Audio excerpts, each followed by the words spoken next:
Next on KCAU 9, it's modeled after the oldest schoolhouse in the area. We'll take you inside this Siouxland historical site. Plus, after months of record sales, the U.S. housing market continues to stall. We'll check the numbers. And the United States stepping up its response to the spread of monkeypox. Next on your KCAU 9 News at 10. We are Siouxland proud. This is KCAU 9 News at 10.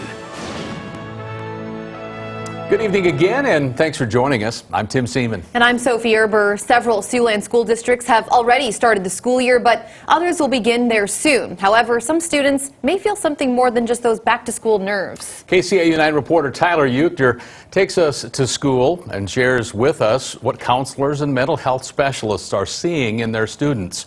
It's our top story tonight at 10. Thanks, Tim and Sophie. School and mental health professionals across Siouxland tell me they continue to see increased stress levels in students, as well as depression as classes go back into session. But for some students, the issue can be more serious.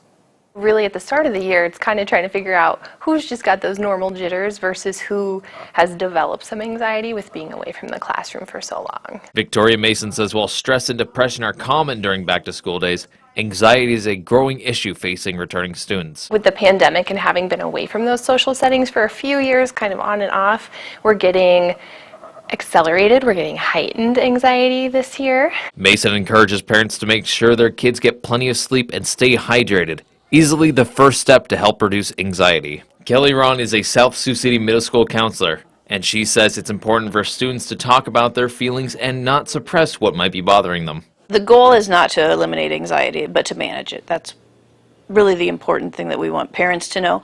And so avoiding anxiety is really impossible, so we have to give kids strategies. One way to help reduce anxiety is by planning out your day. Even something as simple as planning what's for breakfast each day can make a difference. Ron says by simply asking your child how their day was and listening is important. Sometimes kids struggle with anxiety or feeling unsure about change and something new, and I think for parents it's really important to acknowledge those feelings. Those are real feelings, but not to dwell on them. Ron says the first month of any new school year is the hardest for students. Getting back into school routines and meeting new people add to what can be a difficult transition for kids. Tyler Euchner, KCAU 9 News. South Sioux City Community School District tonight is one of the earliest Siouxland school districts to welcome back students to their classroom. K-12 students returned August 12th this year. Dakota Valley followed with students coming back to class yesterday. Sioux City Community Schools, Sergeant Bluff Luton, and Hinton all welcome back their students August 23rd, with Bishop Heelan a day later on the 24th. The high cost of fertilizer is one of many topics U.S. agriculture officials were grilled about today during a roundtable discussion on a central Iowa farm. Iowa Representative Cindy Axne hosted that meeting near Woodward. It featured USDA Secretary Tom Vilsack and U.S. Trade Representative Catherine Tai. Both say that farmers have much to gain with the signing of the new Inflation Reduction Act. Expanding the biofuel infrastructure in the state and across the country is part of that $750 billion package. So we've got continued support for biodiesel in the Inflation Reduction Act. If you all haven't seen it, we have a $500 million infrastructure build out for biofuels, specifically to get our ethanol out across as many stations as possible. One of the farmers to talk with Axne said his input costs are up 300% this year. Farm organizations discussed those costs, including fuel and fertilizer prices. I say a couple words about the Inflation Reduction Act, which we're so excited about, and that will ensure that we deliver on those promises. This law tackles inflation by lowering energy bills for working families by hundreds of dollars each year. USDA Secretary Vilsack added that in order to combat rising prices for farmers, the farm income needs to be high enough for farmers to be able to withstand these difficult times. A Northwest Iowa family tonight is asking for help after their family member went missing now almost 2 weeks ago. According to the Missing and Unidentified Persons System website, Miriam Starr Lint of Milford, Iowa, has been missing since August 5th. That was when she was last seen at Orlando International Airport, apparently boarding a flight to Louisville, Kentucky. But when that plane arrived, Miriam never got off the plane. That's according to airport officials.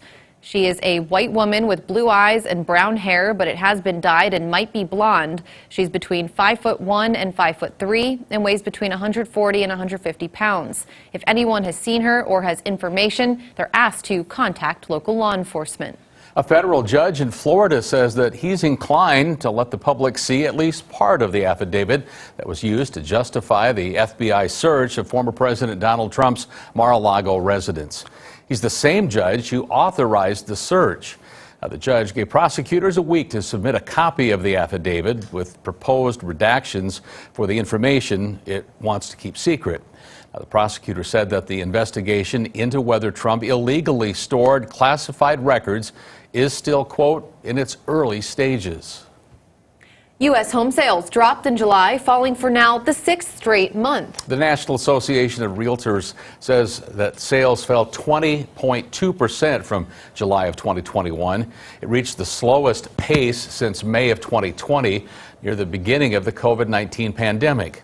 Now, the NAR says that existing home sales fell 5.9% last month from June to see a seasonable adjusted annual rate of 4.81 million. According to analysis by Realtor.com, in January, the median home sale price in the country was 14.4% below the median listing price. But in May, that difference increased to 19.5%. The higher the mortgage rates, surging inflation, and prices that remain close to all-time highs are now making homes less affordable. And today, the Biden administration announced it is stepping up its response to the spread of monkeypox. The new plan includes a rollout of almost 2 million doses of the vaccine. The monkeypox response team says those doses will be ready to ship to states on Monday. The announcement comes as cases of the virus continue rising. The CDC says more than 13,500 cases have been reported in the U.S. since May, more than 39,000 confirmed worldwide. Last week, health officials announced new guidelines for providers to give people 1/5 of the usual dose by injecting the vaccine just under the skin. Health officials say the strategy will help stretch the nation's limited supply of vaccine. It's safe, it's equally effective, and also allows us to extend vaccine so that we can maximize protection in the community. Officials also say shipments of vaccine will be prioritized to communities who need it the most. The government will provide up to 50,000 doses available to places with upcoming gay pride events. According to the CDC, the vaccine is 2 doses, with protection being the highest 2 weeks after receiving your second dose. Anybody that got outside tonight was able to enjoy some pretty spectacular cloud structures. Really cool, A lot of them carrying rain, too, I guess. Yep. Yeah, it certainly was quite the sight to see here around Sioux City, though we largely missed out on seeing a whole lot of precipitation, at least here in the metro. Some more rain chances are ahead of us, though, as we go through tomorrow afternoon. A couple of cooler days also. Highs look to descend into the mid-70s for both Friday and Saturday, so a nice continued break from the heat. And as we get into the weekend, we will have some sunny and nice weather return, and that looks to stick around through most of next week. We have been keeping an eye on the progression of thunderstorms across the area this evening. Those began to flare up at about 4 o'clock this afternoon as they were swept through from northwest to southeast. We had numerous severe thunderstorm warnings related to that activity. We still have one that is happening right now, and we'll zoom in closer toward that. That's occurring in southeastern parts of Siouxland, moving into Carroll County. As we bring up the details on that severe thunderstorm warning on your screen, that lasts until 10:15 this evening. It includes parts of Carroll, Crawford, and Sac counties. So there is still the possibility that some hail is falling out of this storm, even though it has weakened tremendously over the past 10 or 15 minutes. But again, as you approach areas to the southeast toward west side, there could be some hailstones still incorporated within that storm. Speaking of which, there were several storms that were able to produce some hailstones out there. We'll bring up some more information related to those. In Pender, Nebraska this afternoon, we had some 1-inch sized hail that happened down in Cumming County. You can also see that we had some 1-inch hail occur in the city of Decatur. Meanwhile, to the north, we also had some very powerful storms that blew across parts of Plymouth and Sioux counties. In Brunsville, Iowa, some 1.3-inch sized hail. And we also had some golf ball sized hail drop in Rock Valley. That occurred at 5:44 this afternoon. A strong wind gust also witnessed in Washita, Iowa, 61 miles per hour at 7:35 this evening. So there were a handful of powerful thunderstorms, but by and large, that chance has now fallen apart. Here's a look outside from our Port Neal Welding Company camera. This is atop the Ho-Chunk Center, where things are quite calm and skies are continuing to clear. The almanac for today showing a high of 87 degrees. That came after a morning low of 60 down at the Sioux Gateway Airport. Very comfortable way to begin things today, and it looks like tonight we should see our temperature fall to about the same point. 75 is the current temperature. The wind has turned to the north now. That's beginning to work in some cooler air. That is at 13 miles an hour. Relative humidity at 71%. The dew point now measured at 65. Temperatures are in the 60s and 70s outside. It is currently 66 in Orange City, 75 for Vermilion, 73 degrees in Wayne and Tacoma, currently at 68 in Denison. The wind is continuing to spin more to the north, and it looks like that'll continue to blow through between about 5 and 15 miles per hour during the overnight period, bringing in some very comfortable conditions for Friday and Saturday. Going to the stormcast, you can see that storms will continue their exit as we go through tonight. Likely to be a dry start to our day on Friday, but as we get into the afternoon, an area of low pressure looks to pinwheel its way in from Minnesota, and that's going to drag through another round of some showers and perhaps a couple of rumbles of thunder, but I don't think that we'll have anything severe like what we experienced out there today.